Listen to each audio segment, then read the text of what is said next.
Assalamualaikum warahmatullahi wabarakatuh. Sahabat-sahabat YouTube, jumpa lagi di Eldor File. Kali ini saya akan melanjutkan tentang sejarah hoak. Kalau Rocky Gerung pernah mengungkap sejarah hoak itu sejak zaman Romawi kuno, yaitu ketika terjadi konflik antara Brutus dengan Julius Caesar. Tapi kalau saya kemarin menelusuri hoax itu, yang pertama dalam perang Uhud, yaitu hoax yang dilontarkan oleh pasukan kafir Quraisy yang alhamdulillah menguntungkan bagi umat Islam.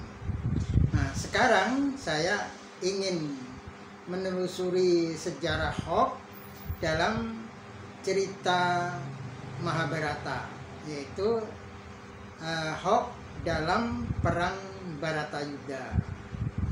Alkisah diceritakan dalam perang Bharatayuddha ketika Resi Bisma sebagai senopati dari pihak Kurawa sudah gugur, berhasil dibunuh oleh Sri Kandi. Kemudian pihak Kurawa menobatkan Pandita Durna menjadi senopati, dengan senopati pengapit Prabu Permeu yang berkendaraan seekor gajah yang diberi nama Gajah Hestitomo. Nah, ketika berita tentang senopati Kurawa ini disampaikan oleh Punokawan, yaitu Petruk, kepada Bima. Bima kaget karena Bima itu sangat menghormati Pandita Durna sebagai guru, sebagai bapak. Dia meskipun berkali-kali ditipu, atau dalam bahasa Jawanya dilorobne, dijumprungkan, bahasa Indonesianya ditipu supaya mencapai kepada kehancuran atau kemusnahan. Itu berkali-kali, tapi ya kebetulan Bima selalu diuntungkan dengan upaya Pandita Durna ini. Ketika menipu Bima, justru Bima mendapatkan kesaktian antara lain ketika disuruh nyari susuh angin, sarangnya angin, tapi justru Bima kemudian mendapat kesaktian, dan ujung-ujungnya Bima bisa ketemu Dewa Ruci dalam cerita Bima Sakti. Nah, sehingga meskipun sering ditipu daya oleh Pandita Durna, Bima ya karena selalu hasilnya itu mendapat kesaktian, akhirnya ya Bima nggak pernah merasa ditipu. Dia semakin menghormati kepada sang guru. Nah, ini ketika mendapat berita bahwa senopati dari pihak Kurawa itu adalah Durna, ini Bima kaget bagaimana dia bisa melawan guru yang sangat dihormatinya. Jadi Bima menjadi gundah gulana, sehingga akhirnya Petruk mengadu kepada Kresna. Kresna sebagai ahli strategi perang yang dimiliki oleh pihak Pandawa akhirnya mengatur siasat. Nah, ini Kresna memerintahkan kepada Bima supaya Bima tidak melawan kepada sang guru, tetapi dengan gadanya yang sakti yang diberi nama Rujak Polo itu, Bima disuruh menyerang Prabu Permeo.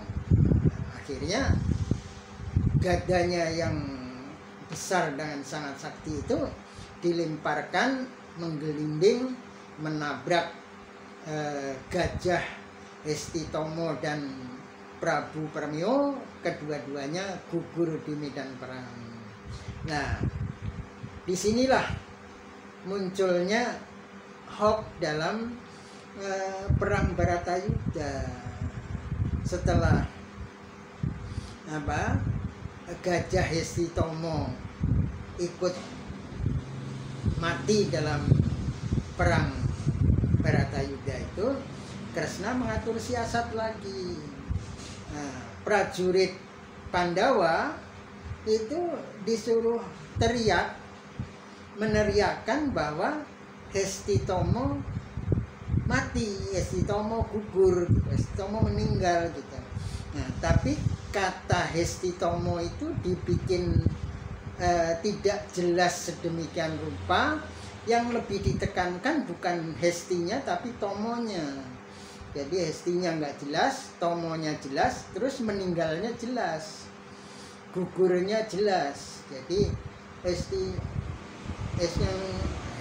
misalnya nggak jelas, Tomo gugur, Hestitomo gugur, suruh teriak di medan perang seperti itu, sehingga Pandita Durna kaget gitu.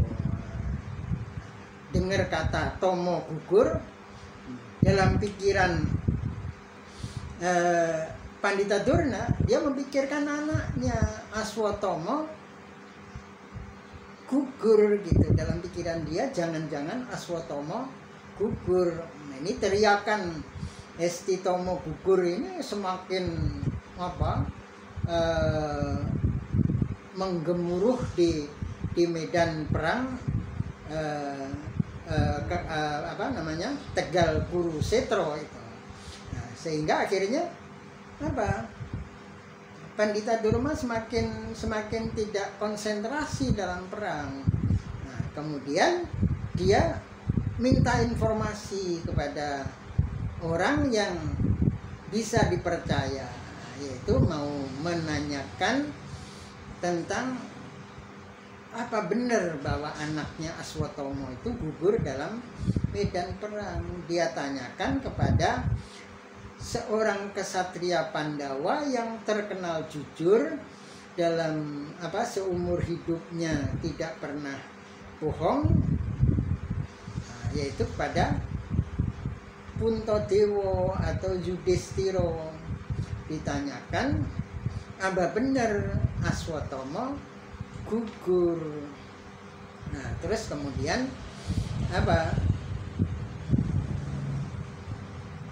Puntadewa ini juga memang orang jujur, nggak mau nipu, nggak mau bohong. Terus ketika ditanya itu jawabnya gremeng aja, nggak jelas, nggak jawab iya juga, jawabannya gremeng aja, tidak mengatakan bahwa Aswatomo benar-benar gugur gitu. Akhirnya jawaban gremeng ini ditangkapnya oleh Pandita Durna bahwa Aswatomo anaknya ini benar-benar gugur. Nah, inilah membuat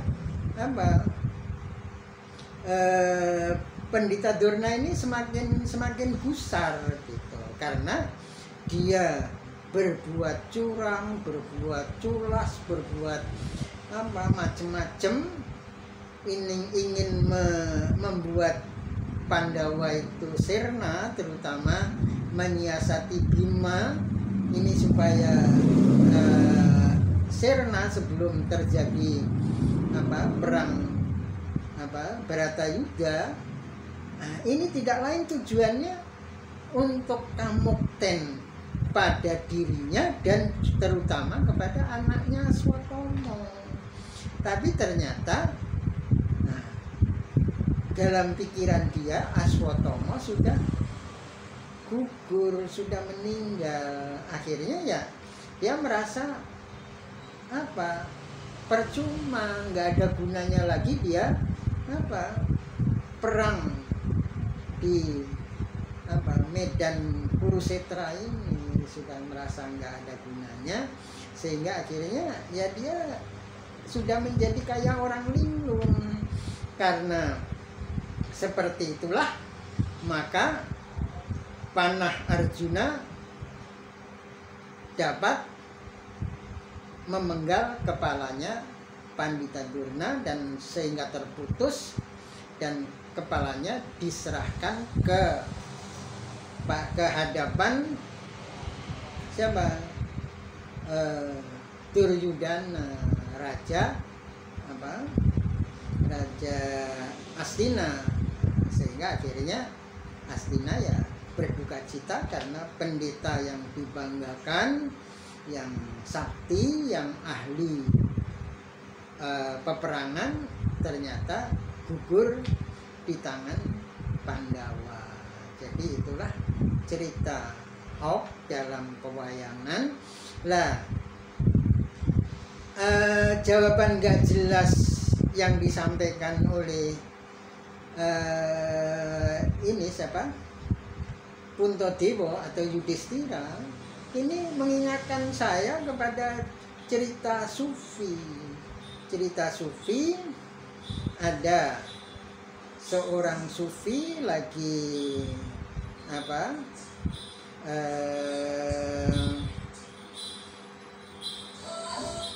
lagi tirakat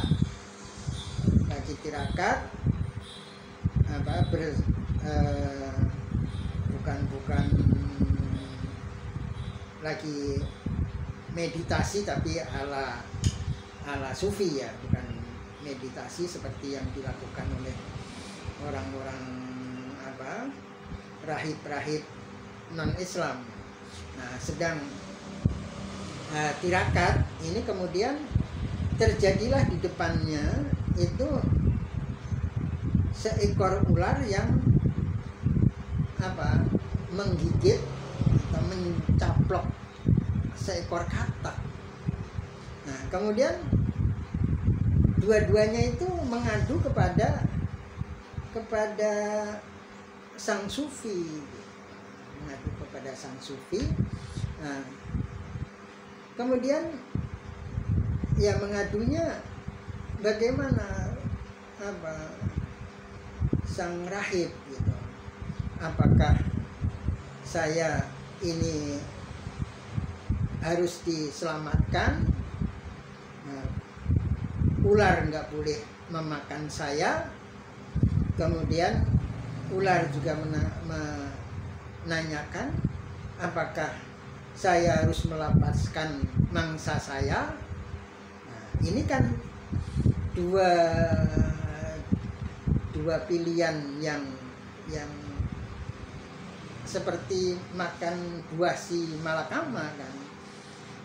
Kalau katak dicaplok dan dimakan oleh ular, selesailah riwayat katak.